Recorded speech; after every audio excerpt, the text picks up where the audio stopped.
మాట్లాడదాం. బండా రామ్మోహన్ రావు గారు మనతో పాటు ఉన్నారు. రామ్మోహన్ రావు గారు నమస్తే. నమస్కారం Srikanth. Sir simple question sir. ధరణిని బంగాళాఖాతంలో పడేస్తామంటే భూభారత్ వచ్చింది. ఇప్పుడు భూభారత్ని ఎక్కడ వేయాలి? 22A నిషేధిత జాబితాల్లో భూములే కనిపించినటువంటి పరిస్థితుల్లోకి వెళ్ళిపోయింది. సో ఎట్లా చూడాలి? శ్రీకాంత్ గారు, మీకు అలాగే రాజ్ న్యూస్ ప్రేక్షకులకు నమస్కారం. నమస్తే అండి. కాళ్ళ కింద భూమి కదిలిపోతుంటేను అన్నట్టు కాళ్ళ కింద భూమి కదిలిపోతుంది. నిన్ను విరిగి మీద పడ్డది అంటారు కదా. అవును. పైన ఆకాశం నుంచి మన పైకప్పు, ఇంటి పైకప్పు మీద పడితే ఎంత కష్టమో ఇల్లున్న వాడికి భూమి ఉన్నవాడికి తెలుస్తుంది కదా. కనుక స్వంత ఆస్తిని ఆస్తిగా కానీ నేడుదాకా 60-70 ఏళ్ళ నుంచి కొనుక్కొని అనుభవిస్తున్నది నీది కాదని ప్రభుత్వం డిక్లేర్ చేస్తే పిల్ల పెళ్లికో ఇంకా ఇతరత్ర అవసరాలకో ఆసుపత్రికో విద్యా ప్రవేశాలకు అమ్ముకునే వాళ్ళ బతికేమైందంటే అదే జరుగుతుంది.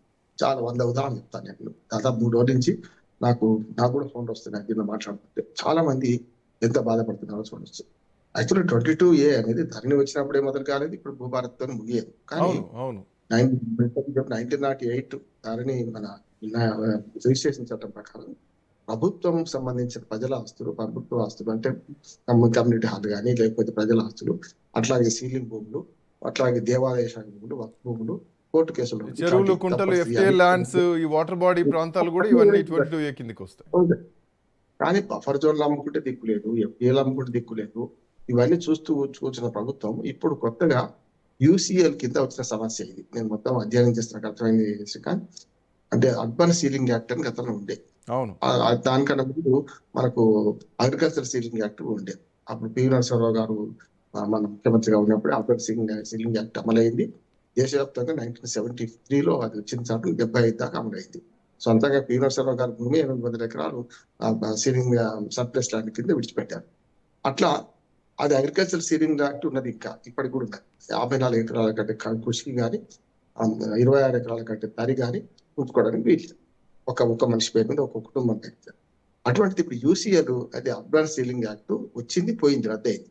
రద్దయిన తర్వాత రంగారెడ్డి జిల్లాలో సుమారు 6500 జీవోల ద్వారా ఈ UCL భూములన్నీ పట్టా భూములకు మార్చేసారు. అంటే వాళ్ళు అమ్ముకోవచ్చు, కొనుక్కోవచ్చు అని నిషేధం ఎత్తేసింది. ఎప్పుడు దాదాపు 34,000.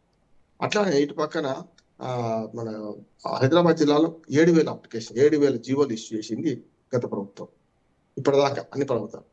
ఇప్పుడు ఏం చేశారంటే UCL కింద ఇప్పుడు మొత్తం హైదరాబాద్ లో గందరగోళం వచ్చేదాకా మనకు సామాన్య రైతు బాధపడితే కూడా తెలవలే. ఇప్పుడేమో హైదరాబాద్ లాంటి నగరంలో ముఖ్యంగా రేవంత్ రెడ్డి ముడి కిందకే నీళ్లు వచ్చినాయి కనుక ఆ నీళ్ళు కూడా అందులో ఉంటే ఇప్పుడు తెలిసి వచ్చింది వీళ్ళకి కదా. లేకపోతే ఇంత తొందరగా పెట్టుకునే వాళ్ళు కాదు. ఇప్పుడు నేను 2 చెప్తున్నాను. ఎప్పుడైతే యాక్ట్ 1908 యాక్ట్ లో స్పష్టంగా ఈ 5 నిషేధం ఉన్నది, ఆ నిషేధం సడలించి చాలా వరకు భూములు అప్పుడు అమ్ముకున్నారు, ఇప్పుడు అమ్ముకున్నారు. యాక్చువల్ గా 2019లో కొత్త పాస్పోర్ట్లు ఇచ్చినప్పుడు ధరణి వచ్చినప్పుడు మక్కి మేరే భాయ్ దిక్కి అంటే ఆ గతంలో ఏముంది అది ఎక్కించింది కదా. నేను ఒక 2 మాటలు పరిశ్రమగా ఉన్నా అంటాను. ఎన్టీ రామారావు గారు పటేల్ పట్టువారి వ్యవస్థ పీడన కావచ్చు. 85లో పటేల్ పట్టువారి వ్యవస్థ రద్దు చేసి తెలంగాణలో 3 పటేల్, 2 మాలి పటేల్, పోలీస్ పటేల్, పట్టువారి 2. అట్లాగే కరోనా మునస వ్యవస్థ నాశనం చేసి అక్కడి నుంచి రికార్డులు ఏమీ లేకుండా అయిపోయింది. అంటే 27 రికార్డులు రాసేవాడు అన్నాడు. ఇప్పుడు ఇవాళ ఏ సమస్యలకు మూలం అక్కడి పడ్డది. ఒక వ్యవస్థను కూలవేస్తే ఇంకొక వ్యవస్థను పుట్టించాలి కదా, అది లేకుండా చేసిండు.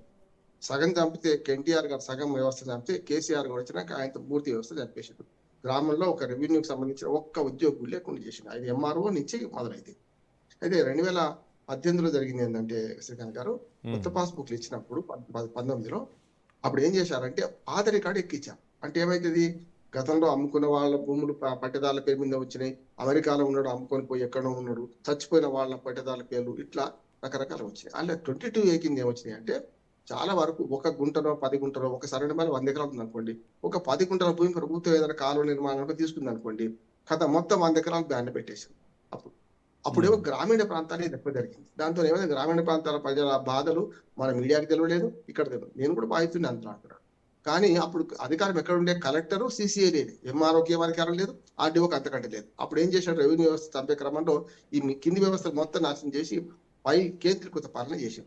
సరే ఇప్పుడు గతంలో అంటే మీ అంచనా ప్రకారం 22Aలో గత ప్రభుత్వం ఉన్నప్పుడు ఎన్ని వేల ఎకరాలు, ఎన్ని లక్షల ఎకరాలు ఉండే, సో ఇప్పుడు ఎన్ని ఎకరాలు దీంట్లో కలిసిపోయాయి, అండ్ భవిష్యత్తులో ఈ పూర్తిగా 22Aనే ఎత్తేస్తారా ఈ సాకుతో, ఎట్లా చూడొచ్చు? ఎత్తేస్తే అంతకంత ఆ ప్రమాదం ఊహిస్తున్నాను. ఇప్పుడు ఏమైతుందంటే ఆనాడు కూడా నేను 22A కింద పట్టేదారుల భూములు కూడా పడ్డాయి. కానీ అర్బన్ సీలింగ్ యాక్ట్ ఎఫెక్ట్ పడలే అప్పుడు. ల్యాండ్ అందుకని సీలింగ్, అర్బన్ ల్యాండ్ గ్రామాలలో సీలింగ్. ఉన్న సమస్య అర్బన్ ల్యాండ్ సీలింగ్ యాక్ట్ పడలే. యూసీఎల్ ఉమ్. కింద నిషేధించలే. ఏమున్నా గ్రామాల్లో నేను చెప్పిన రోడ్లు కానీ వంతెనలు కట్టినప్పుడు అవును. చిన్న చిన్న మన గవర్నమెంట్ తీసుకున్న భూములు ప్రభుత్వం కూడా పడ్డాయి. అంటే 99 పాయింట్. ఎకరాలు నష్టపడ్డాడు. 1 ఎకరం ఏమో భూమి అందులో మన ప్రభుత్వం తీసుకుంది అనుకోండి. అట్లా చాలా రోడ్లు పోయినాయి కానీ ఏమైనా సరే అట్లా నష్టమైంది. సో అంటే ప్రతి ఒక్కడు పోయి దట్టు సార్ అక్కడ అర్బన్ ల్యాండ్ సీలింగ్ అంటే చెప్తారు. సర్ప్లస్ ల్యాండే కదా తీసుకున్నది అప్పుడు. ఆ, సర్ప్లస్ తీసుకున్నది ల్యాండ్. కానీ ఏం చేసారంటే సీలింగ్ ఎత్తేసారు. అర్బన్ సీలింగ్ ల్యాండ్ మొత్తం అడ్వకేట్ చెప్తున్నాను తీసేసారు 30 ఏళ్ళ క్రితం. అవును అవును అవును. తీసేసింది కంటే అవన్నీ జీవోలు ఇచ్చింది. 7,000 జీవోలు హైదరాబాద్ మన జిల్లాలో 7,500 6,000 జిల్లాలు నగరం జిల్లాలో ఇచ్చేసింది ఆల్రెడీ జీవో. అవును అవును. వాళ్ళందరూ బిల్డింగ్లు కట్టుకున్నారు, అపార్ట్మెంట్లు కట్టుకున్నారు, రకరకాల ఫంక్షన్ హాల్ కట్టుకున్నారు, ఏమైనా చేసారు. ఇప్పుడు వాడికి నోటీసులు వచ్చినాయి. సమస్య ఎక్కడ వచ్చిందంటే రేవంత్ రెడ్డి ఎందుకు నోటీస్ వచ్చిందంటే అది కూడా అర్బన్ సీలింగ్ యాక్ట్ కింద ఎప్పుడో ఉండే అనుకట. కనుక అది పోయినాక మళ్ళీ ఇప్పుడు మొదలు వచ్చింది. ఎందుకంటే కేసీఆర్ గారి హయాంలోనేమో ఏదైతే ఆ రికార్డుకి ఎక్కినాయో అలా 10% ఉండే. మీరు చెప్పిన నేను మన ఏదైతే నిషేధిత భూముల జాబితాలో సో వన్ సెకండ్ సార్, ఉన్నాయి. One second sir. యాక్చువల్ దీనికి సంబంధించి ప్రభుత్వం నుంచి పొంగులేటి శ్రీనివాసరెడ్డి సారీ చెప్పాల్సినటువంటి అవసరం ఏమొచ్చింది? సో ప్రభుత్వం ఎట్లాంటి నిర్ణయం తీసుకోబోతోంది? ఒకసారి మా కరెస్పాండెంట్ సునీల్ కూడా జాయిన్ అయ్యారు. సునీల్ దగ్గరికి వెళ్దాం. ఒక్క మాట చెప్పి నేను ముగిస్తాను శ్రీకాంత్. ఎందుకంటే yeah, yeah. Urban ceiling act కింద భూములు ఏవైతే ఉన్నాయో అవి రిలీజ్ అయినాక కూడా మళ్ళీ నోటీసులు పంపించొచ్చిందా అదైంది. అందుకని ఇంకో మాట అంటే సారీ చెప్తే సరిపోదు, 2 రోజులు పరిష్కరిస్తా అంటున్నాను. నేను టైం ఇస్తున్నాను, 2 నెలలు ఇస్తాం, 2 నెలలు పరిష్కరించగలుగుతారా అంటున్నాడు పొంగులేటి శ్రీనివాసరెడ్డి గారిని. ఎందుకంటే ఇప్పుడు ఇంకొక పెద్ద ప్రమాదం ఉంది ఏంటంటే ఈ పేరు మీద అసలైన నిషేధిత జాబితాలో ఉన్న భూములు కూడా తొలగించి పెద్దలకు సాయం చేసేందుకు అవుతుంది. మామూలు సామాన్య ప్రజలు అదే బాధపడుతుంటారు అంటున్నాను నేను. రెండో జరగబోయే ప్రమాదం ఊహిస్తూ టైం తీసుకోండి, కేసు బై కేసు పరిష్కరించండి, లేకుంటే సర్వే నెంబర్ వైజ్ పరిష్కరించండి, మొత్తం ఎత్తేయండి. కానీ నిజంగా ఎత్తేయాల్సిన అవసరం లేని భూములు కూడా ఎత్తేయడానికే ఇది ఒక ప్లాన్ చేసి ఉందని. అప్పుడు 10% కమిషన్ నడిచింది బీఆర్ఎస్ హయాంలో, ఇప్పుడు 30% కమిషన్కి వచ్చింది. 10 కోట్ల ఆస్తి ఉంటే 30% 3 కోట్ల రూపాయలు డిమాండ్ చేస్తున్నారట ఈ అధికారులు. అట్లాగే వీళ్ళు అధికారుల మీద తప్పు నెట్టేసి ఊరుకుంటే లాభం లేదుగా. అధికారుల మీద తప్పు, అధికారులు తప్పు చేస్తే ఎవరి బాధ్యత? మంత్రిది కదా, రెవెన్యూ మంత్రిది కదా. 100%. విద్యాశాఖ మంత్రి ధర్మేంద్ర ప్రధాన్ రాజీనామా చేయమని జంజీ కోరింది, అట్లాగే లోకేష్ రాజీనామా చేయమని ఆంధ్రప్రదేశ్ లో కోరుతున్నారు. మరి ఇక్కడ తప్పైందని స్వయంగా మన రెవెన్యూ శాఖ మంత్రి ఒప్పుకున్నప్పుడు రాజీనామా చేయాల్సిన బాధ్యత ఆయనకు లేదా అంటున్నాను. దేనికైందంటే ఇప్పుడు అసలు కేసరి వచ్చింది, వాళ్ళ భూములు కూడా నిషేధ జాబితాలో పడ్డాయి కనుక ఇప్పుడు దీన్ని పరిష్కరించే ప్రయత్నం చేస్తున్న. పరిష్కరించే ప్రయత్నంలో పెద్ద ఘోరం జరగబోతుంది. ఇవాళ నిజమైన నిషేధిత భూముల్ని కూడా రిలీజ్ చేస్తారు ఈ పేరు మీద. లక్షల రూపాయలు, కోట్ల రూపాయలు లంచాలు తీసుకోవాలని మాట వస్తుంది కనుక పారదర్శకంగా చేయాలి, జవాబుదారితనంతో చేయాలి. కొంచెం ఆలస్యమైనా సరే పూర్తి స్థాయిలో చేస్తే మంచిదని నా ఉద్దేశం.